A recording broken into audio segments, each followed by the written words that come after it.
While I was abroad on business, my parents emailed saying they'd sold my beachfront villa to cover my sister's gambling debt.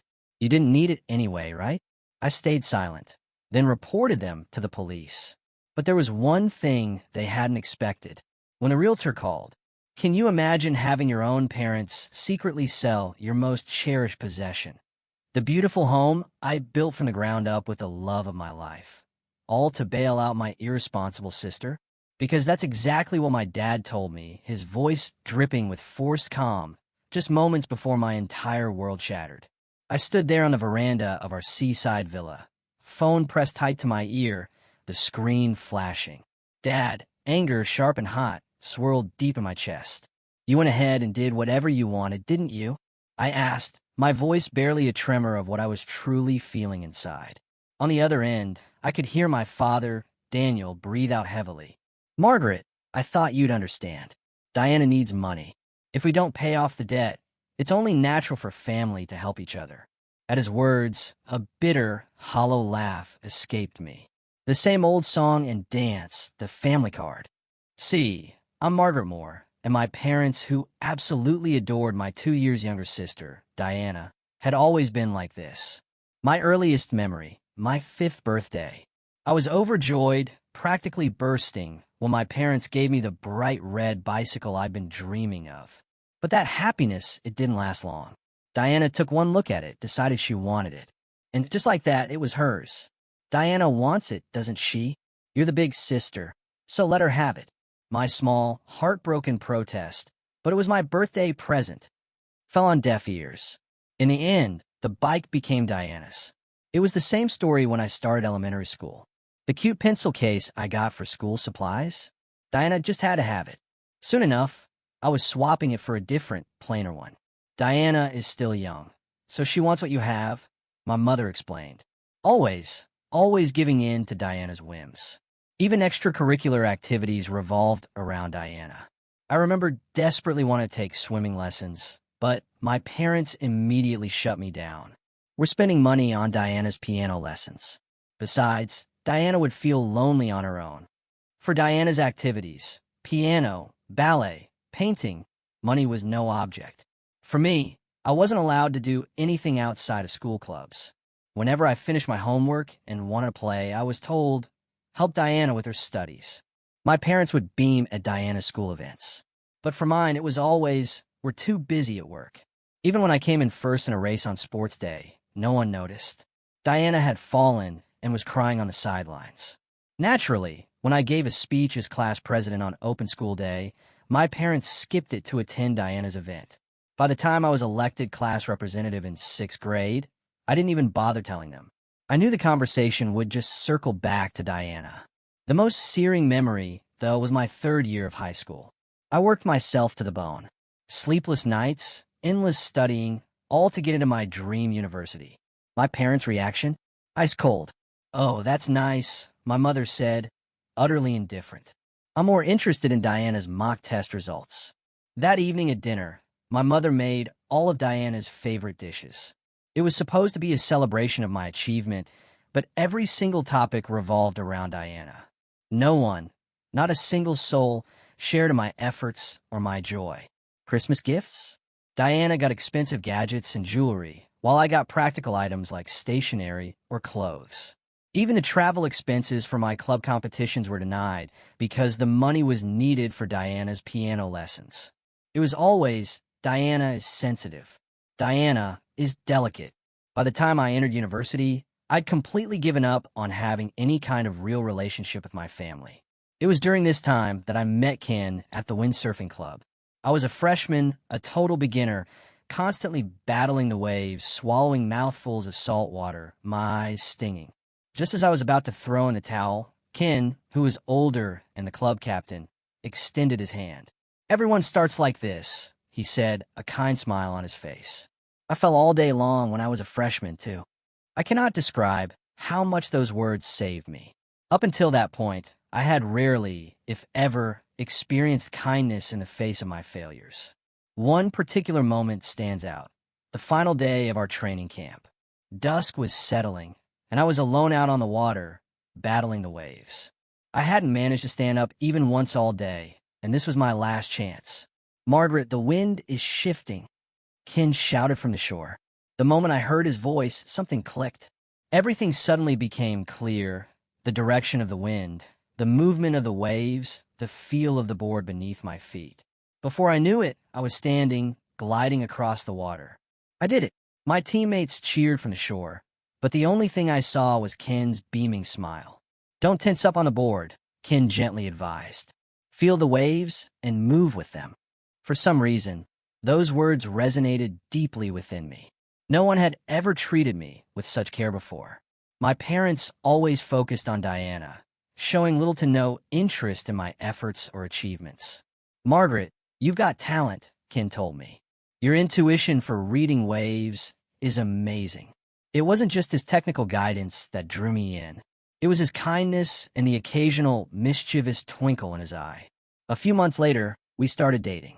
When I graduated from university, Ken and I decided to turn our passion for marine sports into a business. We started an import company. Everyone around us was against it. My parents, in particular, strongly opposed the idea. "How do you plan to survive with such an unstable business?" my father would demand. "Diana is struggling, so you need to help the family," my mother would say, her mind still entirely consumed by Diana. My younger sister, Diana, had dropped out of university, hopped from one part-time job to another, and spent her days aimlessly having fun. Every time she racked up debts, my parents stepped in to clean up after her, always defending her, calling her a poor child. In stark contrast, they placed strict demands on me. But Ken, he was different. He believed in my dreams, and he was ready to walk that uncertain path with me. "If it's us, we can make it happen," he said. With those incredibly powerful words echoing in my heart, we took one step at a time, determined to grow our company. We worked tirelessly to raise the startup capital. I juggled multiple part-time jobs while Ken borrowed money from his family. Our first office was a tiny apartment, a 30-minute walk from the nearest station. All the furniture, the desks, the cabinets, it was all secondhand. "This is our starting line," Ken said with a laugh, and I laughed with him, full of hope. Finding business partners was far more challenging than we had ever imagined. "You're too young," they'd say. "You had no track record." We were rejected again and again and again, but we refused to give up. We attended marine sports tournaments. We built relationships with athletes, and slowly, we earned their trust. Our turning point came when we met a small manufacturer in Australia. They had also just started their business and were looking to expand into the U.S. market. Perhaps our passion resonated with them because we managed to secure an exclusive distributor contract. The night we signed that contract, we celebrated in our little office with a cheap bottle of sparkling wine and canned appetizers. We talked for hours about our future. Looking back now, that might have been the true beginning of our journey. The business, which began in that tiny warehouse, is now recognized within the industry. And 5 years ago, we finally achieved our dream of owning a vacation home. We found this property shortly after we began searching. Perched on a hill surrounded by trees, it offered a breathtaking view of the ocean that instantly captivated us. "This is the one," Ken said, and I was thinking the exact same thing. My parents, of course, opposed it again. "It's unnecessary to spend so much money on such a luxury," they griped. But their disapproval wasn't just about the expense. They still hadn't fully accepted my work, what Ken and I had built. However, that didn't matter to me. This home was the proof, the tangible proof of the dream Ken and I had forged together.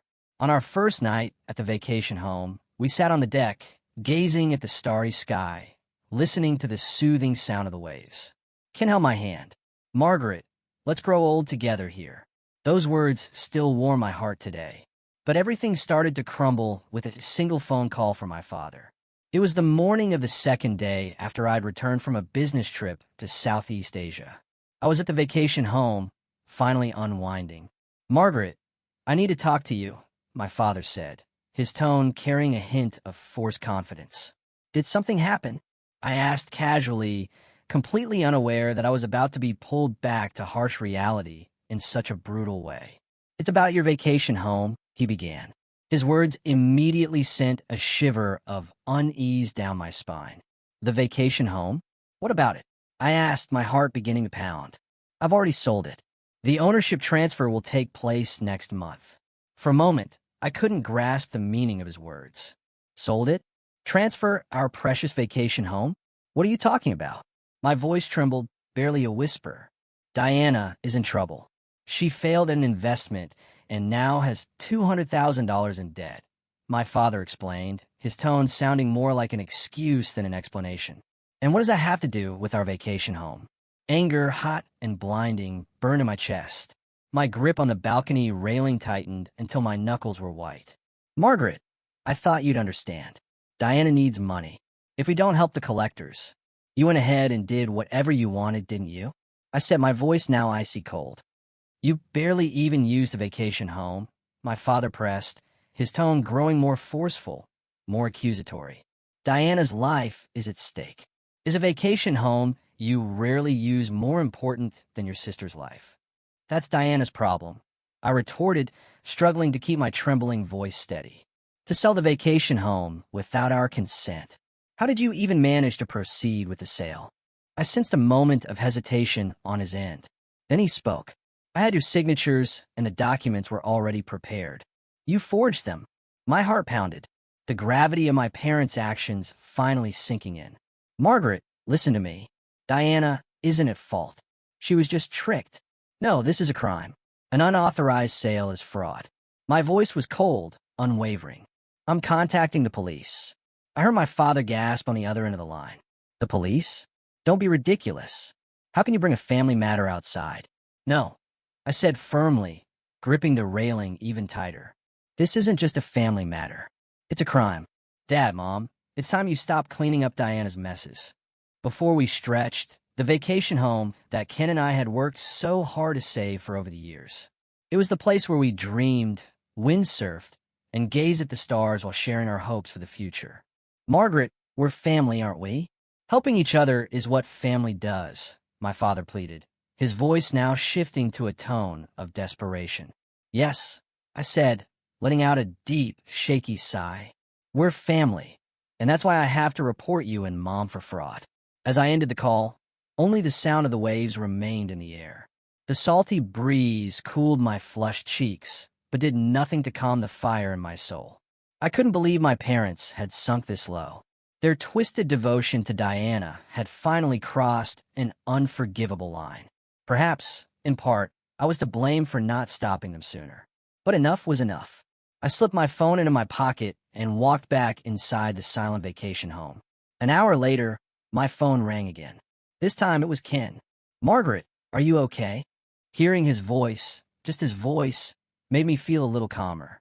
Yes, I just finished talking to my father. I got a call from the potential buyer, Ken said, his voice steady, grounding me. It turns out they're one of my younger friends from university. When I explained the situation, they understood immediately. The sale has been called off. I let out a deep sigh of relief. At least that was one problem solved. Thank you, Ken. I also heard from the police, he continued. They found the forged documents your parents used. His words made my chest tighten. How far are you willing to fall, Dad and Mom? Ken arrived at the vacation home later that evening. Even in the middle of his workday, he had come to check on me, his concern etched on his face. Are you okay? He asked, his gentle voice bringing me a much-needed sense of comfort. Ken embraced me, and the tears I'd been holding back finally spilled over. Why? Why would they do this? Do they think they can do anything as long as it's for Diana? Ken stroked my hair as he spoke softly. You've done nothing wrong. In fact, I'm proud of you for standing your ground. Those words, those simple, honest words, soaked into my heart, comforting me. The following day, the police launched a full-scale investigation. My parents were subjected to questioning on charges of attempted fraud. My mother called me repeatedly, but I didn't answer. A week has passed since then. On the deck of the vacation home, we watched the sunset over the ocean. The sound of waves crashing against the shore quietly soothed my heart. I remember, Ken said quietly, breaking the silence. The day we found this place. I remember, too. The day we toured the property, we decided on the spot. Though the house was old, fixing it up became part of our memories. We repainted the railings, replaced the floorboards, and renovated the kitchen. Every bit of work was done by the two of us. Sometimes we argued, but even those moments now feel nostalgic. Margaret, Ken said, holding my hand, "We're in this together. Whatever challenges come our way, we'll face them as a team." I nodded. My relationship with my parents may never return to what it once was. But that's okay. This is our life, our choices, and this seaside vacation home is the proof of the life Ken and I had built together. Meanwhile, the police investigation progressed steadily. As it unfolded, more disturbing details about my parents' actions came to light. They had known from the beginning that the property was jointly owned by Ken and me. Yet, they proceeded with the sale anyway. The forgery of documents was carefully planned. It was revealed that during their explanation to the prospective buyer, they provided false information. They had been preparing for this for 3 months. First, they forged my signature. Then they skillfully imitated Ken's signature to falsify the agreement of sale. To the real estate agent, they lied, saying, "Our daughter and her partner are being relocated overseas and can no longer manage the property." But the most shocking revelation, my mother had spread rumors in the neighborhood. She claimed Margaret and her husband racked up debts and are forcing us to clean up after them. She was willing to tarnish her own daughter's reputation just to protect Diana. Diana got involved in a fraudulent investment scheme. My mother reportedly confessed tearfully during the police questioning. It was supposed to be just $10,000 at first, but before we knew it, it had become $200,000. My parents had drained their savings and sold off land to cover the debt. Even that wasn't enough, so they tried to sell our vacation home to make up the difference. "Diana isn't to blame," my mother insisted during questioning. "She was just tricked. She's not as smart as Margaret."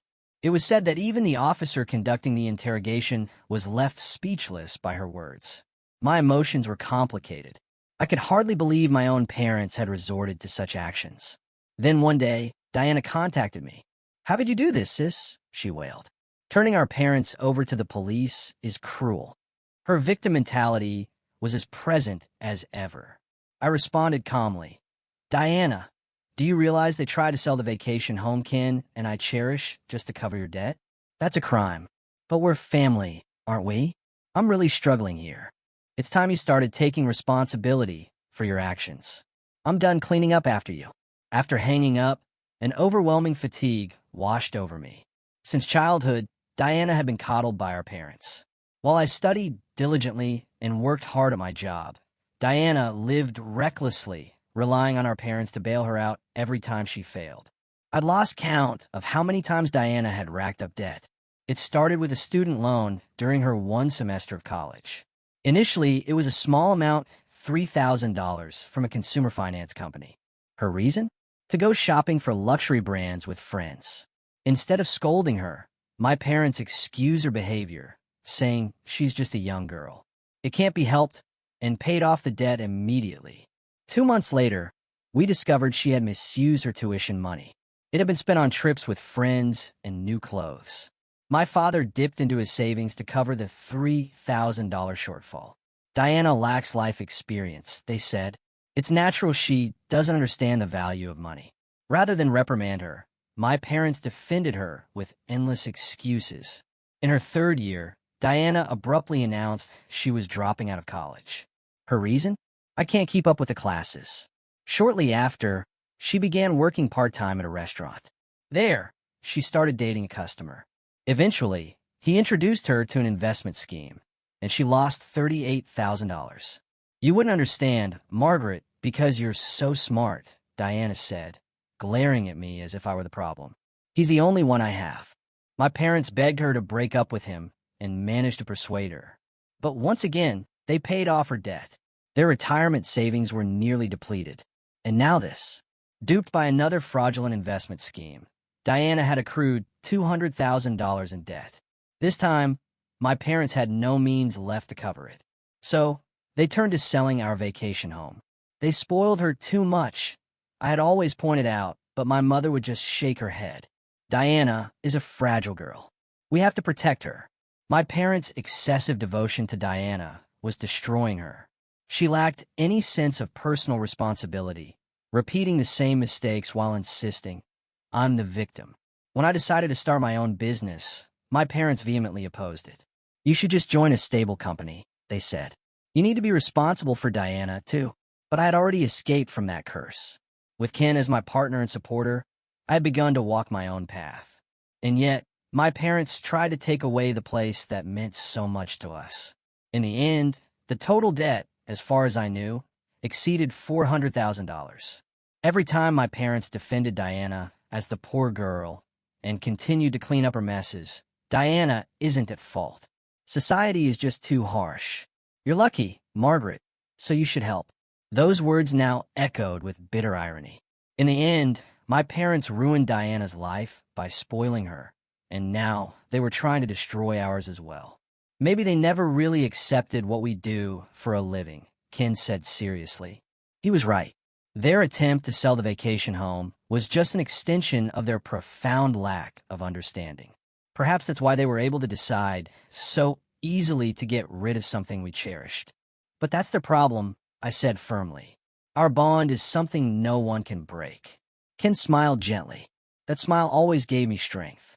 We had our own path. The memories etched into this vacation home were proof of that. As autumn deepened, the sea grew rougher little by little. We sat close together on the deck, watching the sunset over the ocean. My relationship with my parents and Diana would likely never return to what it once was, but that was my choice. The final report from the police arrived with the onset of winter. My parents were prosecuted and received a suspended sentence.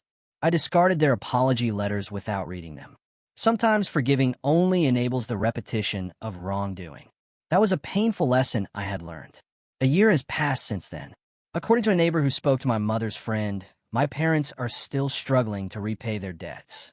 After the fraudulent sale of the vacation home was exposed, my father had to resign from his job. My mother now juggles part-time jobs, early mornings at a warehouse, packing at a food factory during the day, and working to register at an hourly supermarket at night. I heard the Moores are having a tough time.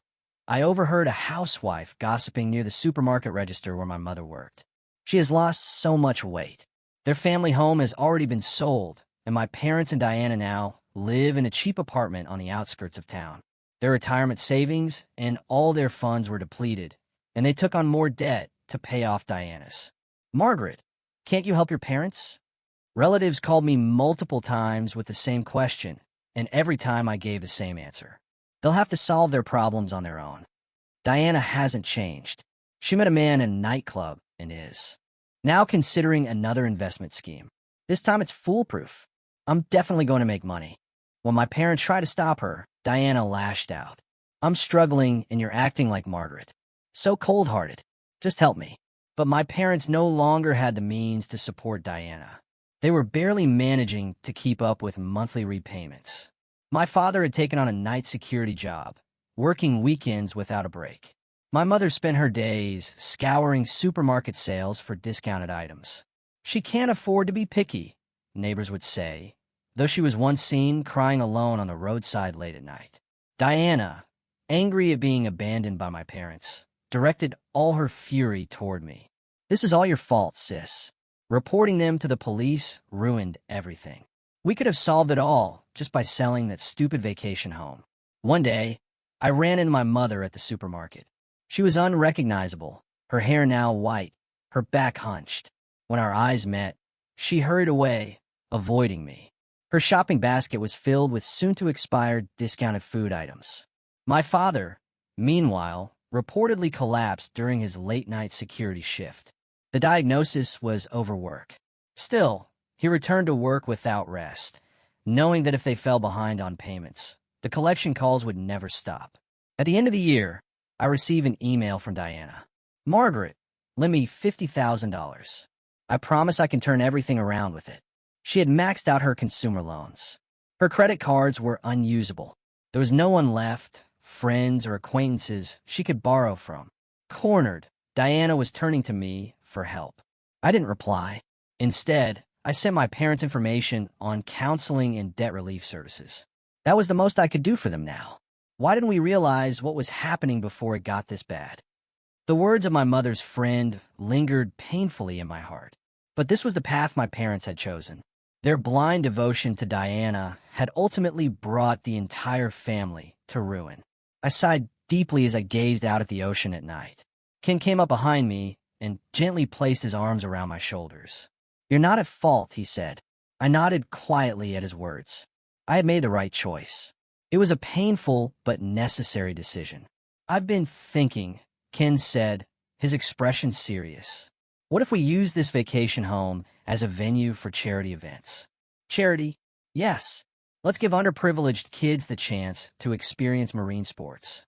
I was deeply moved by his suggestion, having experienced the loneliness of being misunderstood by my own family. I wanted to support children who felt the same isolation. "That's a wonderful idea," I said. Ken continued. "Your parents saw this place as nothing more than a piece of real estate, but to us, it's a place of dreams. If we could share that dream with others." I took his hand in mine. Ken always understood the deepest corners of my heart. "Let's do it," I said with fierce determination. We changed into our wetsuits. Riding the waves, I felt a pure, exhilarating sense of happiness. Yes, my relationship with my biological family was lost, but I had chosen my path, and that choice wasn't a mistake. Listening to the sound of the waves, we looked toward the future. This vacation home will continue to nurture our dreams, and now it will also become a place of hope for others pursuing dreams of their own. I've made my peace with the choices I had to make, painful as they were. But I'm curious, what would you have done if your family pushed you to such a breaking point? Would you have stayed silent? Or would you have drawn your own line in the sand?